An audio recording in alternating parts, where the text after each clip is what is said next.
The week everything fell apart began quietly, too quietly. Evelyn was distant, not in the usual composed CEO way, but in that fragile way people get when they're trying not to feel. She didn't meet my eyes during meetings. She left the office earlier than usual. And when I texted her that night, all she replied was, "We should be careful." The next morning, whispers started. I didn't know how or who saw us, but I could feel it. The subtle glances from other assistants, the sudden silence when I entered the break room.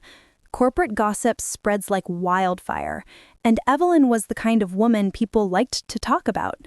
Too powerful, too perfect, too untouchable. Only now, they thought they'd found her flaw, me. When I entered her office that day, she was standing by the window, her hands clenched around a glass of water. The skyline glowed behind her, but her reflection looked haunted. "Close the door," she said quietly. I did. My heart was pounding. She turned to face me. "Someone knows." "Knows what?" She gave me a look, the kind that said she didn't have the strength to pretend anymore. "Us." I took a step closer. "Evelyn, She shook her head. "Don't. Please." Her voice cracked. "This was a mistake. I knew it, and I let it happen anyway." The words stung sharper than I expected. "You think we were a mistake?" Her eyes softened. Guilt, pain, longing, all tangled together. "You were never the mistake. This is." She gestured around her, the office, the glass walls, the world that was always watching. I swallowed hard. "So what are you saying?" "I'm saying we have to stop before this destroys both of us." I laughed, bitter, broken. "You sound like you're giving a press statement." She winced. "Do you think this is easy for me?" "No," I said, my voice trembling. "But it's easier for you than it is for me. You'll still have your title, your office, your name. I'll just be the girl who got too close." She looked like she might cry, but Evelyn King didn't cry. She straightened, forcing her mask back on. She said, "You should take a few days off. I'll make sure you're still paid." It wasn't pity. It was protection. But it hurt like hell. I nodded, not trusting my voice, and left before she could see my tears. The city felt colder that night. The streets blurred with rain, neon light shimmering across wet pavement. I walked aimlessly, the sound of cars and thunder swallowing my thoughts. I ended up outside her building without meaning to, standing in the rain, staring up at her apartment's warm glow. I didn't go in. I couldn't. But the next evening, my phone buzzed. "Evelyn, are you okay?" I stared at the message for a long time before replying. "No." There was a pause. Then, "Me neither." Minutes later, she sent another text. "Can you come over?"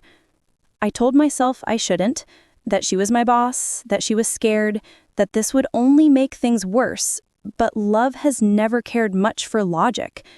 When she opened the door, she looked exhausted. Makeup off, hair down, eyes red from crying.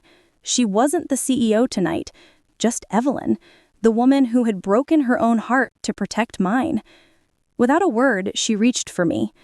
The kiss was different this time, softer, desperate, like she knew it was both a beginning and an ending.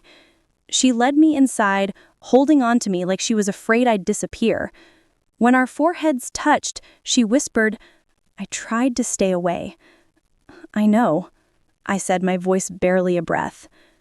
Her fingers traced my cheek, trembling. "But I can't. I think about you all the time. When you laugh, when you walk away from my office, it's like you filled every space in my life and I don't know how to make room for anything else." Tears slipped down my face before I could stop them. "Then don't make room. Just let it be." Evelyn smiled sadly. "You make it sound so easy. Maybe it is if we stop pretending it's not." We stayed that way for a long time.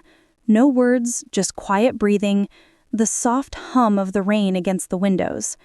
And for one fragile night, everything felt right again. But the world outside didn't stop. The next morning, I woke up in her bed to the sound of her phone ringing endlessly. She was standing by the window, her robe clutched around her. When she turned, her expression told me everything. "They know," she whispered. My stomach dropped. "Who?" "The board. Someone sent photos." I felt the blood drain from my face. What are they going to do? "They want my resignation. And yours." I got out of bed slowly, the world spinning. "Evelyn." She turned away. "They said it's inappropriate conduct. They want to protect the company's image." I walked to her, took her hands, made her look at me. "You don't have to give up everything for me." Her eyes met mine, full of tears, full of love. "I already did, Lily, the moment I fell for you." She kissed me one last time, slow, steady, full of everything we'd never said out loud. Then she whispered, "I'll fix this." She went into the board meeting that afternoon wearing the same calm, graceful expression she always did. I waited outside, pacing, until she finally emerged hours later. She didn't look defeated, just free. "She resigned," she said quietly. I couldn't breathe. "Evelyn." "She should have done it sooner. I built this company from nothing, but it's not my life. You are." The words hit like sunlight after endless rain. I wanted to tell her how much that meant, how terrified I was, how in love I'd become, but all I could do was hold her as the weight of everything we'd lost and everything we'd found settled around us. That night, we stood on the rooftop, watching the city lights below us. "Do you regret it?" I asked. Evelyn turned to me, eyes soft, lips curved in a faint, tired smile. "Not for a second." I leaned my head on her shoulder. The city hummed beneath us, loud, chaotic, alive. For the first time in months, she wasn't the CEO and I wasn't her assistant. We were just two people who'd fought too hard to keep something that felt like home. And as the wind wrapped around us, she whispered, "I don't know what happens next." "Then we'll find out," I said, lacing my fingers with hers. She smiled. "Together?" "Always." The world didn't forget. They never do. 2 days after Evelyn's resignation, the story hit every major business outlet in New York. CEO resigns amid office affair allegations. King & Co scandal. Love or betrayal? They used words like inappropriate, reckless, unprofessional. Not love. Never love. For a week, I couldn't leave the apartment. The press waited outside her building, the flashes blinding whenever we dared step near the window. Evelyn told me not to read the comments, but I did. I wanted to see how cruel people could be when they thought you couldn't hear them. She threw her career away for a fling. She's probably half her age. She used that girl. They both knew what they were doing. Every sentence felt like a bruise. Evelyn didn't flinch, though. Not once. She'd wake up early, make coffee, read the paper, and act like the world hadn't just burned her name into scandal. But I could tell, in the quiet moments when she thought I was asleep, she'd sit by the window and stare out, eyes distant, like she was trying to remember who she was before all of this. One night I joined her. No words, just silence and city lights. Then she said softly, "I built a company for 10 years, and it took one headline to erase me." I turned to her. "They didn't erase you, Evelyn. They just don't know you." She smiled faintly. "You always make it sound simple." "Maybe it is. You taught me how to be strong. Now let me remind you." She looked at me for a long time, really looked at me. And then for the first time in weeks, she laughed. It wasn't the polished, public laugh she used in boardrooms. It was real, soft, human. That was the moment I knew she'd survive this. We both would. We decided to leave the city, just for a while. A small coastal town in Maine, quiet streets, gray-blue sea, the kind of place where no one cared who we were. Evelyn rented a cottage overlooking the water. The first morning, she made pancakes and burned half of them, laughing when I teased her about being a retired CEO. The air was cold, the wind sharp with salt, but for the first time, I saw her breathe. We'd walk by the shore in the evenings, our hands brushing, but never quite touching until one of us gave in. Sometimes she'd talk about her old life, the endless meetings, the loneliness, the pressure to be perfect. Other times, she'd fall silent and I'd let her. Love doesn't always need words. One night, sitting by the fire, she turned to me and said, "Do you ever wish things were different?" I thought for a long time. If they were different, maybe I wouldn't have met you. She smiled, that small, quiet smile that always made my chest ache. You always know what to say. I just say what I feel, I whispered. Her hand found mine, fingers lacing together. Then say this, she said. Say we'll be okay.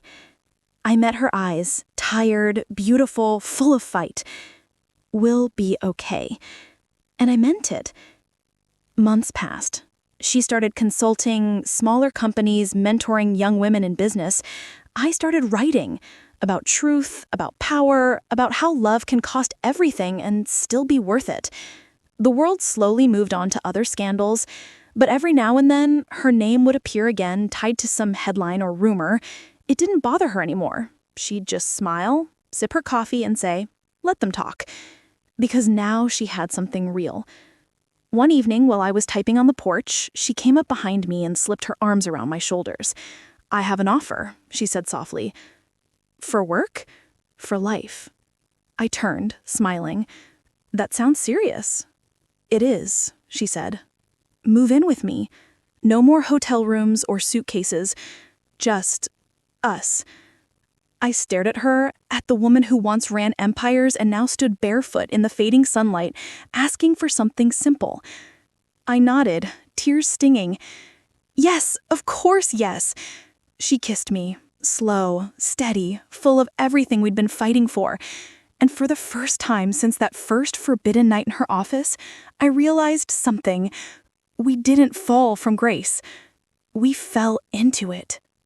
A year later, New York didn't look the same. Or maybe I didn't. The city was still loud, still endless, cabs honking, people rushing, skyscrapers scraping the clouds. But somewhere between those glass towers, I found peace. Evelyn and I had been living quietly in Maine, a rhythm of coffee, sunrise walks, shared laughter, and late-night whispers. It felt like a dream we both built from the ashes of who we used to be. Then, one morning, over breakfast, she said, "They've invited me to speak." I looked up from my mug. "Who?" "The Women in Business Summit, Manhattan." I blinked. "After everything?" She smiled faintly. "Maybe that's why. They want to hear how I survived it." I felt a mix of pride and fear. The world hadn't been kind to her before. Would it be any different now? She reached across the table, brushing my hand. "I'm ready, but I need you with me." My heart twisted. Always. We returned to New York in early October. The city greeted us with gold leaves, brisk air, and too many memories. The skyline shimmered in twilight, cold and beautiful like the life she once ruled. Our hotel overlooked Central Park. That night, Evelyn stood by the window, her reflection overlapping the lights outside. "You know," she said softly, "I used to think success meant being untouchable, but now I think it's being known." I walked up behind her, sliding my arms around her waist. "You're more than known, Evelyn. You're seen." She turned, kissed my forehead, and whispered, "Then let's be seen." The next morning, she stood backstage, composed, poised, breathtaking in a navy suit. Cameras flashed beyond the curtain, the low hum of chatter filling the auditorium. I sat in the front row, heart pounding. When she walked on stage, the crowd erupted. Not everyone clapped, but many did. Enough to remind her that redemption wasn't impossible. She spoke calmly, powerfully. "I lost everything the day I fell in love. And yet, I found myself. The world told me I couldn't be both a leader and a woman in love. They were wrong. Love doesn't make you weaker. It reminds you you're alive." Her voice didn't waver once. People listened, really listened.